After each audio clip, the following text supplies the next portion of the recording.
Number 2, दूसरी बात मैं कर रहा था रूटीन की।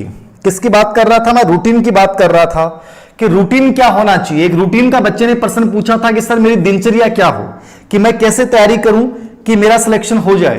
तो दिनचर्या की मैंने बात की थी आप लोगों को, दिनचर्या एक बेटर कैसे हो।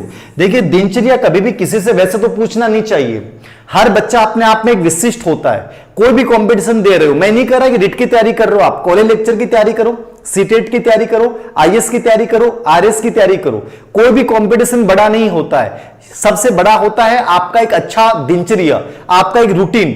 रूटीन आपको बेहतर बनाता है। तो एक बेहतरीन रूटीन क्या होना चाहिए, दिनचर्या क्या होनी चाहिए। तो एक बच्चे के मैसेज से ही मैं शुरुआत करता हूं। और बच्चे का मैसेज क्या था?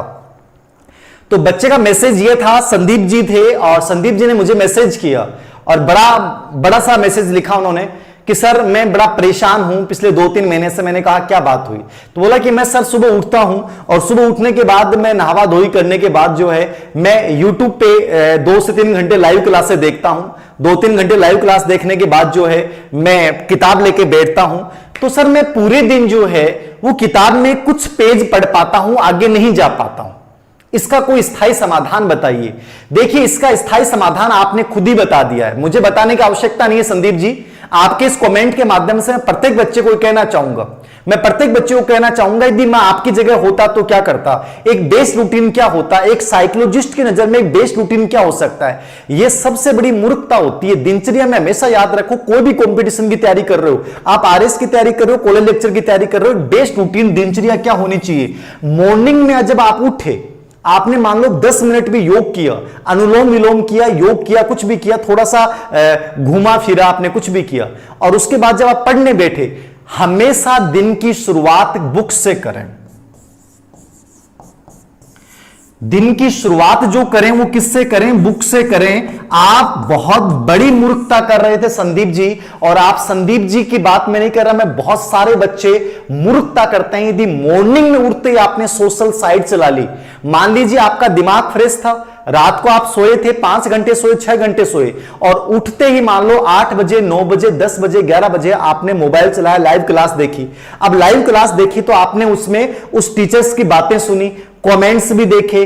अब वो कमेंट्स और उनकी बातें आपके कम से कम आने वाले 5 से 6 घंटे को प्रभावित करेंगे। मतलब आपने अपना पूरा दिन खराब कर लिया है।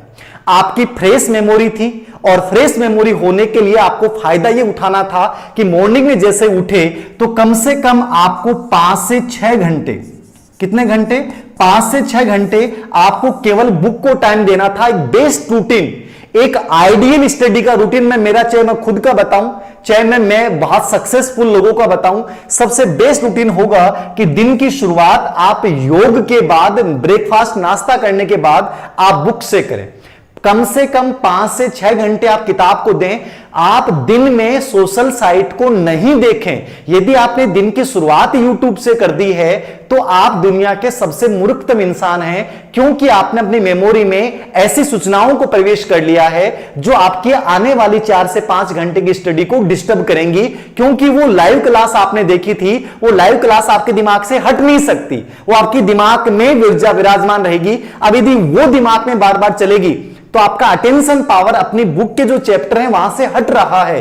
तो कितनी बड़ी मूर्खता कर रहे हैं। ये अमेरिका का अभी एक बहुत बड़ा स्टडी आया था, उसमें यही चीज बताई गई है। तुम लोग पढ़ते क्या हो, मुझे समझ में नहीं आता कि यदि आपने दिन की शुरुआत यदि किसी फेसबुक साइट से, या आप किसने यूट्यूब साइट से, या इसी किसी भी चीज को आपने देखने में लगा दिया है, तो वो आपके आने वाले पूरे दिन को प्रभावित करेगा। आपने मॉर्निंग में सूचना पढ़ ली कि साहब टेट की वैलिडिटी इतने महीने होगी, अब आपका पूरा दिन पढ़ाई नहीं हुई, क्योंकि आपके दिमाग में प्रश्न आ रहा था, सर वैलिडिटी नए पुराने लोग शामिल हो जाएंगे, अब तो मर गए।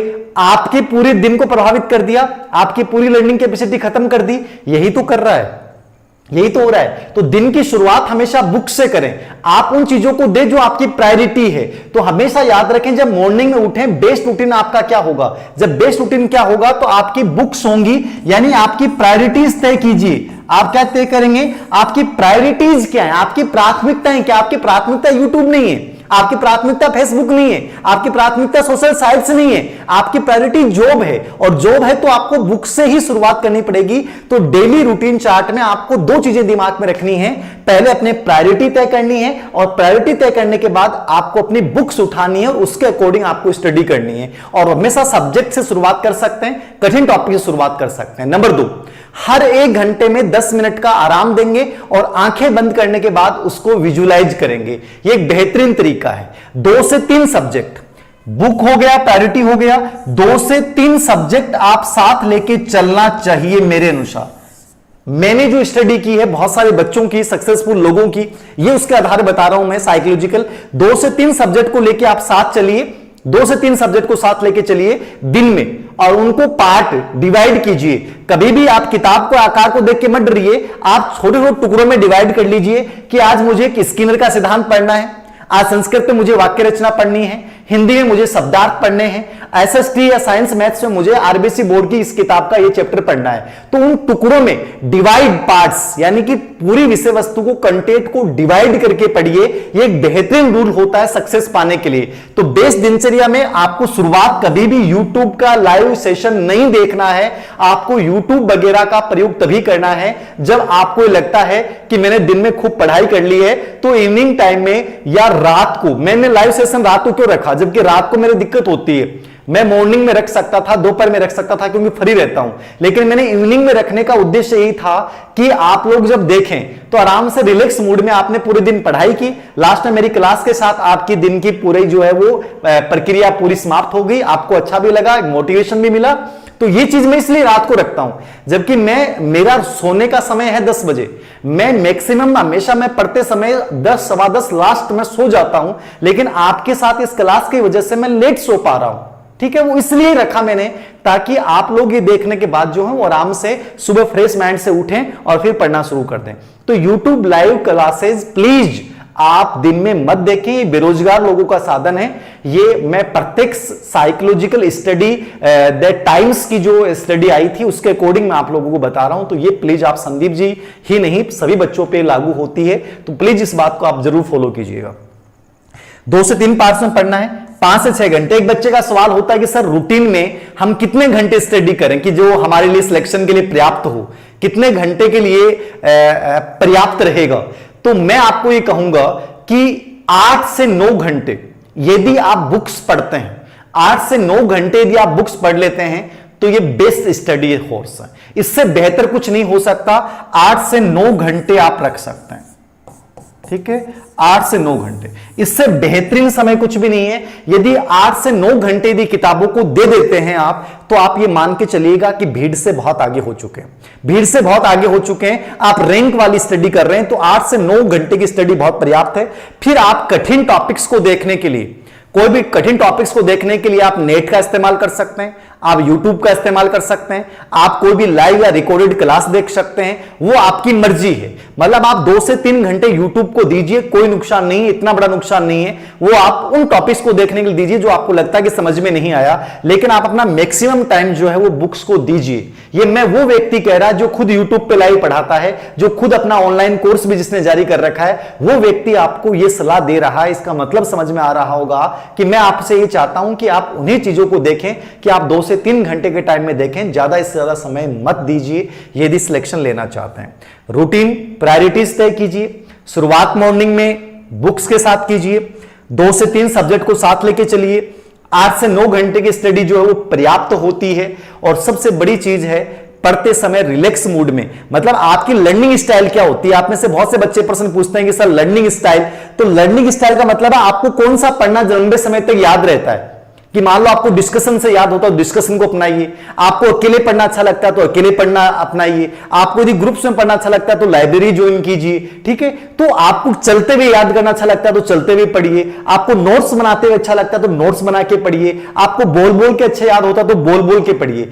ये आपकी सब बच्चों की लर्निंग स्टाइल अलग अलग होती है, तो जो लर्निंग स्टाइल आपके लिए ज्यादा इफेक्टिव है उसका आप इस्तेमाल कीजिए। इसको लेकर आपको कोई टेंशन लेने की आवश्यकता नहीं है कि सर मुझे कौन सी लर्निंग स्टाइल अपनानी चाहिए। हर लर्निंग स्टाइल प्रभावी होती है, वो आपके नेचर पे डिपेंड करती है कि किसी को बोल के अच्छा लगता है, किसी को लिख लिख के जल्दी याद होता है, किसी को चलते हुए जल्दी याद होता है, किसी को ग्रुप के साथ डिस्कशन करते हुए याद होता है। तो अपना स्टाइल है। जैसे कुछ लड़कियां करती हैं कि उन्होंने याद कर लिया, पढ़ लिया, फिर अपनी वॉइस को रिकॉर्ड कर लिया, और जब वो खाना बनाती हैं तो अपनी उस रिकॉर्डिंग को सुन रही हैं, तो वो एक बेहतरीन लर्निंग स्टाइल होगी। तो हर बच्चे का अपना एक लर्निंग स्टाइल है जो आपको ज्यादा मैक्सिमम समय का यूज करवा सके, जो आपको बेहतरीन तरीके से याद करवा सके, वो एक बेटर रूटीन हो सकता है। ठीक है, तो ये लर्निंग स्टाइल अपने अकॉर्डिंग चूज कीजिए। एक बच्चे का सवाल है कि सर एक सब्जेक्ट को कितना टाइम दें। यह सवाल आपको मेरे से कभी पूछने की आवश्यकता ही नहीं होनी चाहिए। आपको क्या लगता है किस सब्जेक्ट में आप कमजोर पढ़ रहे हैं, उस सब्जेक्ट को मैक्सिमम समय दें, और जिस सब्जेक्ट को आपको बहुत इजी वे में समझ में आ रहा है तो ज्यादा समय देने की आवश्यकता नहीं है। जैसे हिंदी जैसे सब्जेक्ट को आप ज्यादा समय देते हैं तो मैं मानता हूं कि गलत है।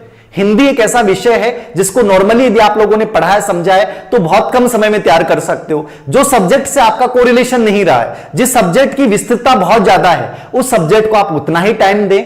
तो आप ये तय तो आपको करना पड़ेगा कि किस टॉपिक को मुझे कितना समय देना है। कि मैं करता हूं बाल विकास और लर्निंग को सबसे अधिक टाइम देना पड़ेगा, लेकिन बुद्धि टॉपिक को सबसे कम टाइम में तैयार किया जा सकता है। ठीक है, मोटिवेशन टॉपिक को मात्र 1 घंटे में तैयार किया जा सकता है, लेकिन अधिगम और बाल विकास में बहुत ज्यादा समय लगेगा। आरटी 2009 को आप मात्र 20 मिनट में पढ़ सकते हो, एनसीएफ 2005 को आप 35 से 40 मिनट में तैयार कर सकते हो।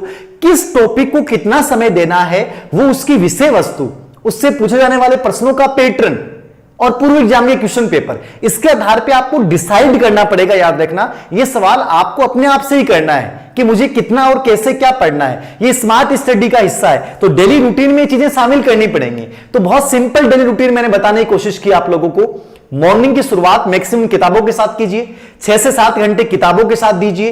कोई बात नहीं, आप किताब नहीं पढ़ पाते हैं, आपको मान लीजिए कि यूट्यूब से पढ़ना बहुत अच्छा लगता है, तो आप यूट्यूब देख सकते हैं। आपको बेटर जो लगता है वो कीजिए। मैंने अपना एक सजेशन दिया है जो वर्तमान परिवेश के अकॉर्डिंग दिया है। ठीक है, प्रायोरिटीज तय कीजिए। शुरुआत 8 से 9 हो, 2 से 3 सब्जेक्ट साथ रखिए, और हमेशा डिवाइड्स करके पढ़िए। सब्जेक्ट को डिवाइड करके पढ़िए, और टॉपिक तय होने के बाद हर 4 या 5 दिन से उसका रिपीटिशन होना बहुत जरूरी है, उसका रिवीजन होना बहुत जरूरी है, और बाकी अपने अकॉर्डिंग चूज कीजिए। तो ये मैंने कुछ बेसिक चीजें हैं जो आप लोगों को बताई हैं। उम्मीद करता हूं कि आपको कुछ फायदा हुआ होगा।